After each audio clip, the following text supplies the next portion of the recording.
Oh, right, guys. Today we are gonna be reacting to just barely things on feminists make fun of men losing their job. Let's jump in, guys.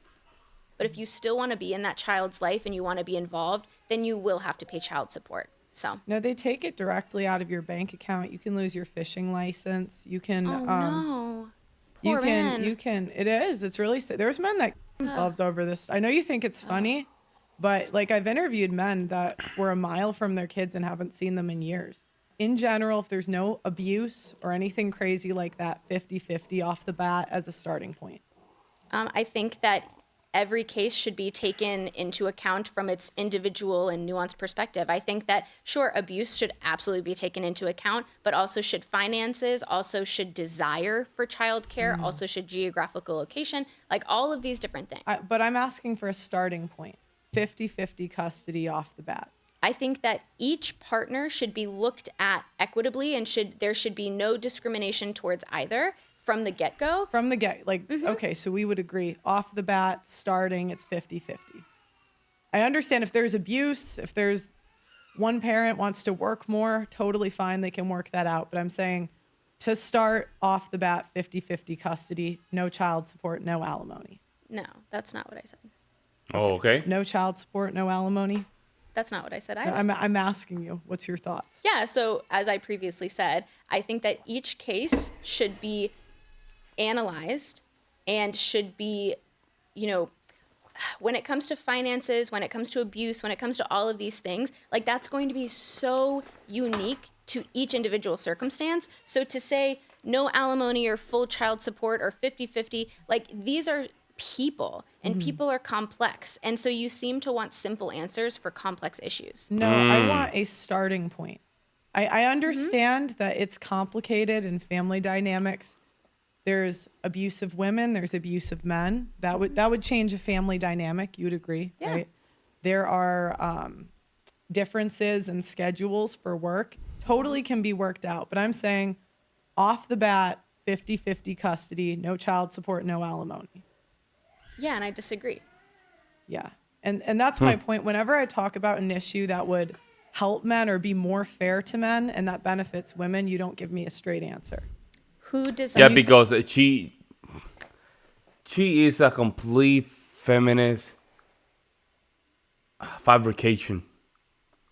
I mean, she despises men. That's what it is, guys. In my opinion, the reason she does that because she doesn't want to even. I think guys need to really wake up to the notion that feminism has never been about equality and stop simping. And we need to move forward to change this thing because it's really affecting us, guys. We right now we're just not even focusing in the right things, guys, because of this right here. Like, she doesn't listen, guys. She doesn't want to go 50-50. She doesn't, guys. That's what it is. She doesn't want to go 50-50 at all. Say legal it's system. complicated. Who designed the legal system? Who designed it? Yeah, I don't know. men. I mean, it depends because some of the laws are like Title 4D came in the past 50 years, I want to say. And by then, like women have the majority of voting power. So most of the laws in recent years are catered to women. So actually, most of these laws are not determined by a vote. Most of these laws are determined by politicians. And right now, more men, historically and present day, hold positions of power. And so these policies that you're talking about are not policies that the population is voted on at large. These are policies that have been designed primarily by men in power. So if you want to talk about how the system is detrimental to men, you also need to recognize that men are detrimental to men. Right, but who are they representing? The politicians. Who votes more? Who votes more? Yeah, who turns up to vote more? Who is the majority of the population? Women. Okay, so they represent women's interests. Not necessarily, no. And you can see that. What percent of the time do men get custody in family court? So it actually, now the majority of child custody cases are joint custody. That's not true. That's not It is. true. It's about Wow, this lady just finds some weird statistic and pull it out of her buckets, man, because she's just lying, just straight at the camera, guys. And I saw that she has a ring. She has a ring, guys. I hope he's a lesbian. I hope he's a lesbian, not a guy. Cause this guy, you're if you are, if the guy is watching my channel that's is about to marry this lady, you're gonna encounter the worst mistake of your life. Men only 3%. men only get custody 10% of the time. So we're looking at different statistics. Most alimony payments are men to women. Most child support payments are men to women. And that's because historical precedent. Yeah. You have to take into like historical context of like and also men earn more than women. Like there's so much nuance to this. But from Cornell, I was reading a study by Cornell University that looked at divorces and custody and all these things. And the majority, I think it was 50.3% of child custody cases end up as being joint custody. The majority of child support and alimony payments are men to women. Yeah, because men earn That is the biggest wealth transfer in the United States. If women want to be independent, I actually have no problem. Like as I said before, I think it's very impressive you became a doctor. I just think that women that want to take that path should pay for it. So do you think that the money is for her or for the children? I think that women do not always spend it on the kids. Because it takes more to actually there run a are household. there are men in poverty over these laws. Yeah, and a lot of child support isn't paid either. And you can also opt out of child support by relinquishing your parental rights in a lot of states. So if you don't want any rights as a parent, then you can relinquish those rights and then you won't be held accountable for child support. That's not true. But if you still want to be in I don't think that's true. No. I don't think, because I can guarantee you a lot of guys would just do it. A lot of guys would just do it. I don't want nothing to do with this kid. It makes no sense, guys. It makes no sense. Why? and you want to be involved, then you will have to pay child support. So No, they take it directly out of your bank account. You can lose your fishing license. You can no. you Poor man. It's really sad. There's men that kill themselves over this. I know you think it's funny, but like I've interviewed men that were a mile from their kids and haven't seen them in years. And they wanted nothing. I know you think it's like funny, but it's really not. No, I don't think that it's funny. I think that you bringing up men losing their fishing licenses while talking about women bearing the majority of like childcare duties is that comparison is humorous to me. Not men unaliving themselves, not men losing money, but just like that comparison is humorous. That's like one of many things that they lose. They lose their fishing license. Like that's one. No. But my point is that it's unconstitutional. Like I know you think it's funny, but it's really not. I mean, men are 9 times more likely to commit suicide after a divorce. This literally kills men. Yeah, exactly, because men actually benefit from marriage more than women do. And Whoa. Men benefit more than women in a marriage, she said. Ha ha ha ha ha ha. There we go with the propaganda, guys. I mean, she is clearly a NPC, man. She clearly is, guys. Oh my God. And when you look at the statistics of like post-divorce mental health outcomes, men have worse mental health outcomes than women. Women are typically happier after divorce. And so if you want to argue that marriage disproportionately benefits women, like that's not true. I'd be pretty unhappy too if I was on child support or alimony and I had a hard time seeing my kids. And you had to support your children. What a hard life. Ha. Well, you understand that it's not taxed. So the problem is they take over 50% of the man's income. Out of the Because bag. it's not, so they have to pay taxes on the stuff they're giving her and take half of his paycheck. To support his children that he wants to be involved in their lives. Right, but it wasn't his choice because women leave the majority of the time. It is his choice to relinquish his parental rights if he wants to. What I'm saying is many men want to be married and they want to be an involved father and they want to stay with the mother of their children. My point is if she makes the decision to leave, she should pay for it. Man. If you want to leave, that's totally fine, but you should pay to raise your kid. Is it not his child as well? And he should pay for the time. That's why I said 50-50 custody off the bat, no child support, no alimony. So she gets to take on all of the child care responsibilities. If Pearly is smart on this, she can close her right here.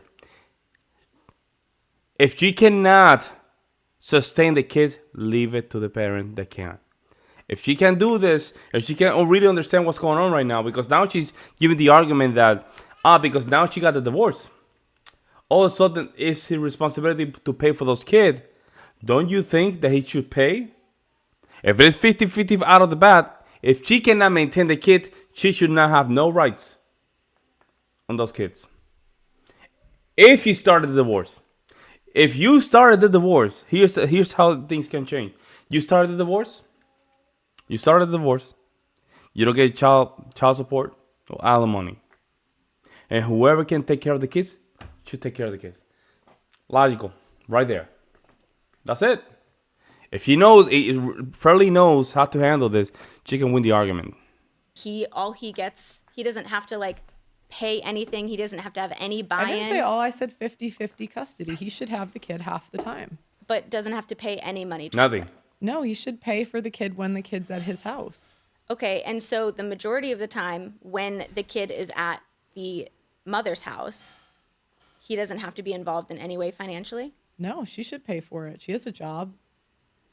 Why should he have to pay for a kid? He should support it. If she chose to have the kid and she chooses divorce, why should she not have to pay for her own decision? That's the thing. See, there it is. You want all the freedom to do whatever you want, but you don't want to have to pay for it. No, because I also think that the way that you look at these issues and the way that you look at these divorces is very nefarious towards women. Oh. And so I just think that it's very interesting to see the way that you speak about women and the way that you think about women and the way that you think that we make these decisions as if we're just flippantly getting a divorce and like taking advantage of men as if like it's not more nuanced than that, because you don't seem to appreciate the nuance of the human experience and the complexity of relationships. You know, I think there are valid reasons for divorce. If women want to divorce, that's totally fine. They can do that.